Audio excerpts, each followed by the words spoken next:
बाढ़ का असर बीमा कंपनियों पर दिख सकता है। ईटी नाउ स्वदेश को सूत्रों से मिली जानकारी के मुताबिक बाढ़ से हुए नुकसान की वजह से बीमा धारकों का 6 से 7 हजार करोड़ का क्लेम आ सकता है। पूरी डिटेल्स के साथ हमारे सहयोगी अनुराग शाह मौजूद है। अनुराग, बताइए क्या डिटेल्स है आपके पास?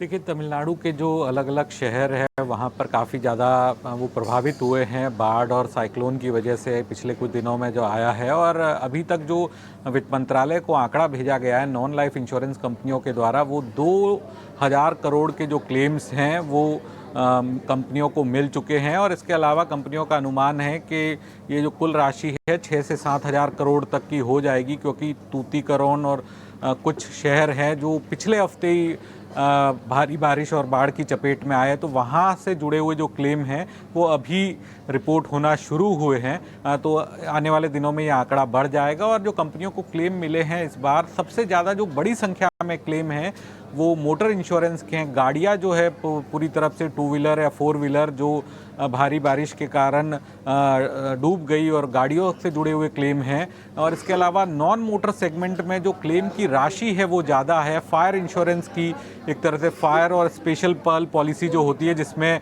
फैक्ट्रीज़ और ऑफिस प्रीमाइसेस वहाँ पे बड़ी संख्या में नुकसान हुआ है, तो उसके भी क्लेम जो हैं वो कंपनियों को रिपोर्ट हो रहे हैं। लेकिन एक चीज़ जो है कंपनियों के द्वारा बताई गई है कि 2015 के मुकाबले इस बार ओवरऑल क्लेम कम रहेगा, क्योंकि जो बारिश को लेके कंपनियों ने लगातार सचेत किया अपने पॉलिसी होल्डर्स को, तो मोटर क्लेम में कुछ नुकसान कंपनियों को कम हो सकता है। और इसी कड़ी में हमने आज जो है वित्त मंत्री खुद है तूतीकरण के इलाके में विजिट कर रही है, और उनके द्वारा निर्देश भी दिए गए हैं नॉन लाइफ कंपनियों को, जहां पर प्राइवेट और पब्लिक सेक्टर की कंपनियां हैं, लगातार फील्ड में ही जो इफेक्टेड एरियाज है वहां पर कैंप लगा के क्लेम सेटलमेंट भी कर रही है। लेकिन ये जो Q3 है, तीसरी तिमाही जो है वो नॉन लाइफ इंश्योरेंस कंपनियों के लिए तो असर डालेगी, क्योंकि जो तमिलनाडु के अंदर साइक्लोन और बाढ़ से जो क्लेम्स आए हैं उनका दबाव उन पर दिखेगा। आपने पूरी डिटेल्स बता दी कि कौन कौन से ऐसे सेगमेंट है जहां से क्लेम ज़्यादा आने की संभावना है, जिसमें motor insurance, fire insurance, factories वगैरह की तरफ से ये क्लेम ज़्यादा देखने को मिल सकते हैं। शुक्रिया अनुराग। चलिए आगे बढ़ते